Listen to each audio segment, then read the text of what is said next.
올 초에 놓고 보니까 어때요? 한국 시장도 좋아지고 유럽도 급등하고 있고 그러면 현 상황에서 미국이 여기서 주가가 더 많이 오르려면 향후에 물가는 제가 볼 땐 방향이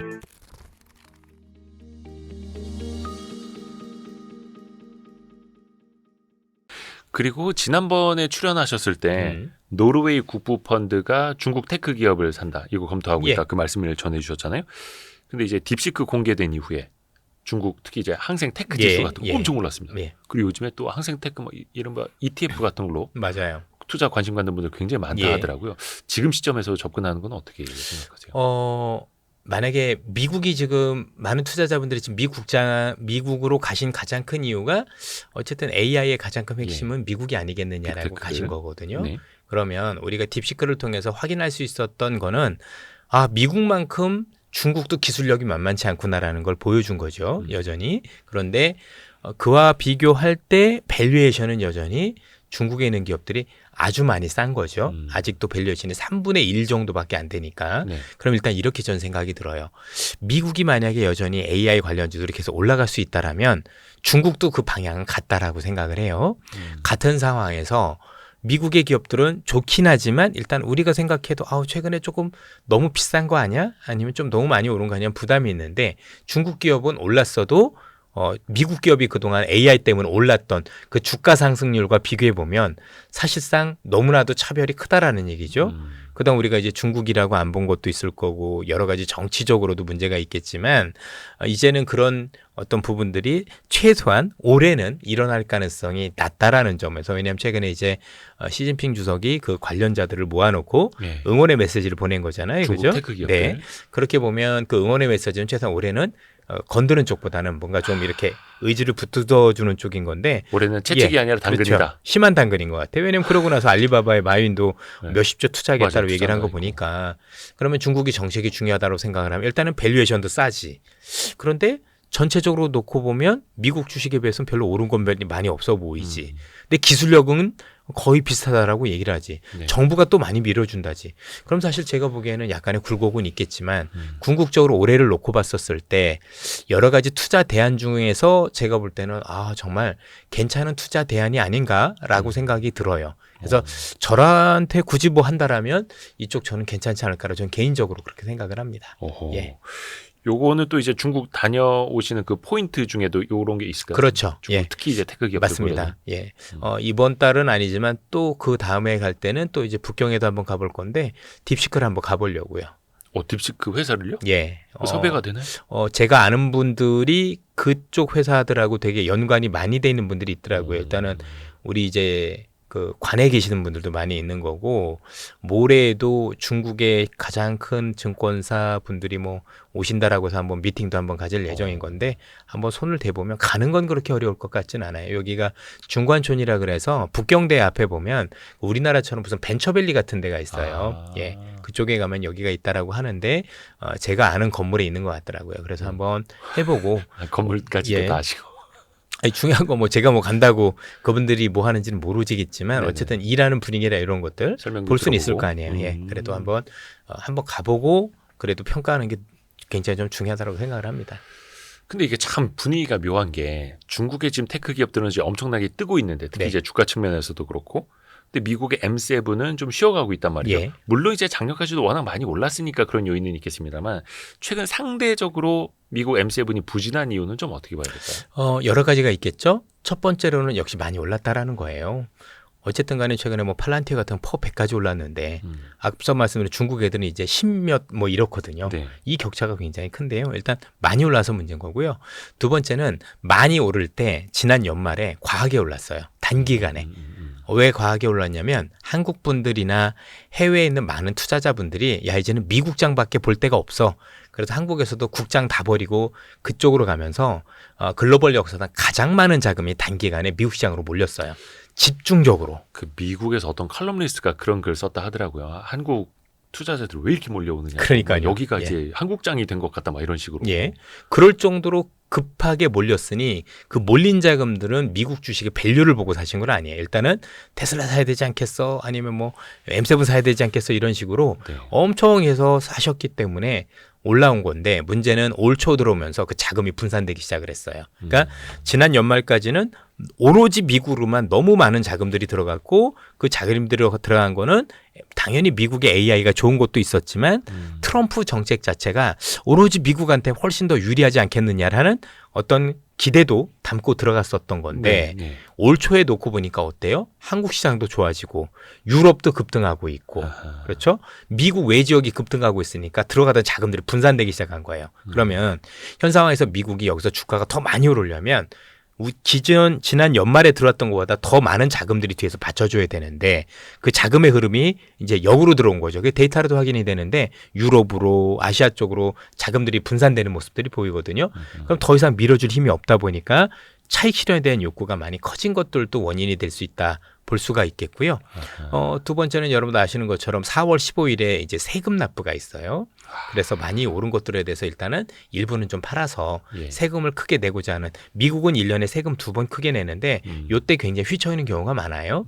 일단 그것도 일단 제가 볼 땐 영향이 있었다라고 생각을 하고 세 번째는 누가 뭐래도 고밸류를 일단 너무 많이 단기간에 올라서 과열 신호를 보내고 있다 보니 그 과열을 시키고자 하는 어떤 부분들도 그래서 특히 이제 펀드들 중에서 미국에서 추세 추종 펀드라는 것들이 있어요. 그러니까 올라가면 더 사고 내려가면 더 팔고 이런 펀드들이 있는데 그런 펀드들이 지금 최근에 어떤 추세 이탈하는 모습이 약간씩 보이니까 거기서 이제 기계적으로 물량을 더 쏟아내는 모습들 이런 것들이 좀 본격적으로 작용했다고 보시면 될 것 같아요. 자꾸 왜 그 말이 맴돌지? 한국 개미들이 있는 곳 그곳이 국장이라는 말이야. 그래서 제가 지난 연말이나 1월에도 그 말씀을 국장이 더 나을 것 같다는 게 그 논리였었거든요. 너무 많이 쏠렸는데 그러면 그 이제 자금이 막 반순이 국장 될 것 마케팅 같다. 한다고 막 댓글 막 달고. 괜찮아요. 그렇게 해서 댓글이 안 좋을수록 국장은 추가 여력이 있다고 보시면 되고 또 이제 제가 우려스러운 게 이렇게 했는데 맞아 네 말이 맞아 다시 국장으로 와야지 이러면 저도 불안해지기 시작을 해요. 네. 그래도 약간 또 와이스트리 구독자분들 좀 다르시기는 합니다. 한 가지 그래도. 분명한 건 많은 분들이 미국장 좋아하시지만 저도 그 큰 그림이 무너졌다고 생각은 안 해요. 당연히 올랐으니까 쉬는 거지 지금 있는 시장이 뭔가 끝을 알린다거나 아니면 뭐 완전히 우리가 추세 방향을 바꿔서 하락으로 전환한다거나 그런 건 아니기 때문에 그렇죠. 뭐 또 잘 들고 계시거나 또 밑에서 잘 사시면 저는 여전히 뭐 긍정적인 시장이라고 보고 있기 때문에 뭐 일단 그거 아는 게 되게 중요한 거잖아요. 근데 그럼에도 이제 단기간에 워낙 낙폭이 컸고 뭐 팔란티어 같은 건 몇십 프로씩 빠졌잖아요. 그러니까 이제 기다리신 분 입장에서는 이런 얘기를 듣고 알면서도 불구하고 이게 견디긴 쉽지 않죠. 왜냐하면 지난해 국장에서 팔고 가셨으면 손실로 가셨을 건데 거기서 손실 보시고 나서 지금도 손실이 보면 그거에 대한 상처가 생각보다 적지 않을 수도 있거든요. 그렇죠. 2월 25일에 우리 시장에서는 이제 금통위가 금리를 내렸습니다. 근데 미국은 기준금리 인하 기대감이 꺾인 건지 아예 이제 기대도 안 하는 건지 기준금리 인하는 별로 이제 신경을 안 쓰는 건지 이건 좀 어떻게 봐야 되겠습니까? 사실상 지금 방향이 없다라고 봐야 되겠죠. 방향이 없다. 왜냐하면 이제 전반적으로 물가 지표만 놓고 보면 금리를 올릴 정도는 아닌데 문제는 아시는 것처럼 지금 트럼프가 쓰는 모든 정책들이 혹시 금리를 내리는 방향이 아니라 위로 올리는 방향이 수도 있지 않겠냐는 우려가 여전히 있는 거고. 그러니까 쉽게 얘기하면 지금 트럼프 정책을 아직 다 반영을 못 했잖아요. 왜냐하면 지금 관세라는 게 부과한다라고 얘기했지 실제 부과된 건 아니거든요. 그러다 보니까 방향을 잡지 못하고 연준도 지켜보고 데이터 지켜보고 또 우리가 알고 있는 여러 가지 어떤 정책들과 관련된 효과도 지켜보고 라고 얘기를 했기 때문에 지금은 오르는 쪽도 내리는 쪽도 아니고 그냥 관망을 통해서 지켜보는 쪽이다. 당분간 지속될 것 같다. 이렇게 보셔도 될 것 같습니다. 오히려 더 팽팽한 긴장감일까요? 그러면 어디로 갈지 모르는. 저는 그렇진 않다라고 생각을 긴장감은 해요. 아니고. 긴장감은 아니라고 생각을 하고 뭔가 당장 금리 인상 쪽으로 기울진 않을 것 같다라고 생각을 하는 게 최근에 미국인들 지금 뭐 물가 때문에 그 고통이 더 심해지고 있는 상황인데 여기서 금리 인상까지 불러올 정도로 물가를 급등시켰다간 트럼프 입장에서는 굉장히 곤란한 일들이 많이 벌어질 수 있다고 봐야 돼요. 실제 최근에 트럼프가 우리가 우려했던 것보다 관세 정책을 일단은 4월에 쓴다라는 것도 원래는 취임 첫날 한다고 했는데 안 했단 말이에요. 그죠? 물론 협상을 하기 위한 부분들도 있겠지만 또 여러 가지 관세 정책과 관련해서 나오고 있는 트럼프 또 베센트 장관의 얘기를 종합해 보면 물가를 굉장히 신경 쓰고 있다라는 게 보여져요. 그러니까 관세 정책을 쓰되 물가를 최소한 자극하지 않는 선에서 쓰려고 하는 노력들이 보입니다. 그렇게 생각을 해보면 전체적으로 뭐 우리가 생각하는 우려까지 일어날 가능성은 아니지 않겠느냐라고 말씀을 드릴 수 있을 것 같고요. 어쨌든 간에 뭐 향후에 물가는 제가 볼 땐 방향이 당분간은 1, 2년 차에는 위보다는 그래도 현재보다 조금 아래일 가능성이 높다라고 보고 있고, 이를 위해서 트럼프는 우리가 알고 있었던 취임사를 통해서도 공식적으로 얘기했죠. 취임사 1번이 뭐였냐면 내가 불법 이민자들을 어떤 식으로 차단을 하겠다라는 게 취임사 1번이었고, 두 번째는 물가를 잡겠다라는 게 2번이었었어요. 네. 예. 그리고 중요한 건 이분이 트럼프란 사람이 보는 물가에 대한 원인인데, 미국의 물가가 높은 원인은 첫 번째로는 과잉 지출에 있고, 요거는 바이든을 디스하기 위해서 당신들이 그동안 너무 많은 돈을 풀었는데 그 부작용이고, 이런 얘기를 하는 거고요. 네. 예. 두 번째는 뭐냐면 국제 유가를 보고 있는 거예요. 유가가 너무 높아서. 사실 여기에는 이중적인 얘기들이 있는 건데요. 하나는 뭐냐면 사실 물가라는 게 예를 들어서 다음 달에 나온 지표가 미국의 소비자 물가 지수가 2.3%다. 그럼 시장은 와, 연준이 얘기하는 2%대로 왔네라고 좋아할 수는 있지만, 중요한 건 이건 물가가 내리는 게 아니라 오르는 폭이 줄어든 거거든요. 그렇죠? 여전히 오르는 거란 말이에요. 근데 유일하게 물가를 아래로 내릴 수 있는 요인이 딱 유가예요. 사실 두 가지가 있는데, 하나는 우리가 알고 있는 음식료.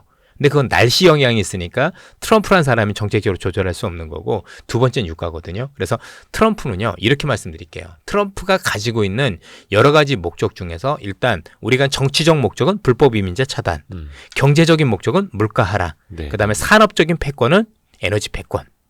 그러면 지금 이제 우리가 알고 있는 국제 유가 또는 가스의 채굴을 정말 많이 하고, 그로 인해서 이와 관련된 에너지 시장에서 공급 과잉을 일으키고, 이것들이 에너지 가격을 떨어뜨림으로 인해서 물가를 잡겠다는 생각을 공식적으로 우리한테 얘기를 하고 있어요.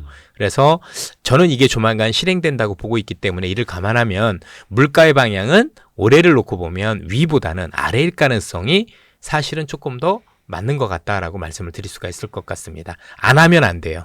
안 하면 안 되고, 안 하면 여기서 관세 정책을 더 강하게 쓸 수도 없는 상황이기 때문에 관세 정책을 제대로 효과적으로 쓰기 위해서라도 사실은 국제 유가는 잡아야 된다.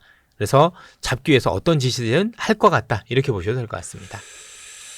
그만큼 물가에 대해서 신경을 안 쓸 수가 없는 상황이고, 또 하나 그 관세도 계속해서 헷갈리는 게, 이사님도 이 관세 자체가 목표가 아니라 수단이다라고 강조해 주셨는데, 취임하자마자 실행한다고 해놓고 또 멕시코, 어떤 캐나다 약간 액션을 하니까 그러면 이제 한 달 유예, 근데 또 한 달 그 유예한 게 다 와 가는데, 그렇죠. 일단 오늘 얘기한 것까지는 예정대로 3월 4일에 시행. 맞아요. 근데 또 이게 그 전날이고 언제고 또 바뀔 수도 있어서. 예, 그렇죠.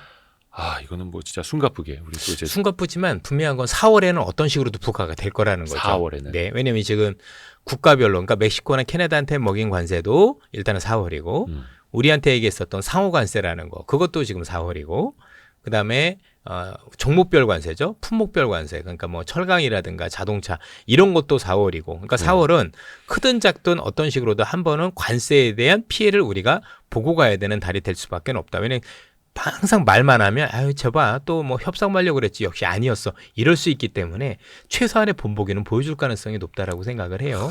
예. 그리고 왜 굳이 4월이냐? 일단은 물가 영향을 최소화하기 것도 있을 거고, 두 번째는 일단은 협박을 했으니 협상할 수 있는 기회도 주는 거고, 세 번째는 트럼프가 행정부한테 명령을 내려놨어요.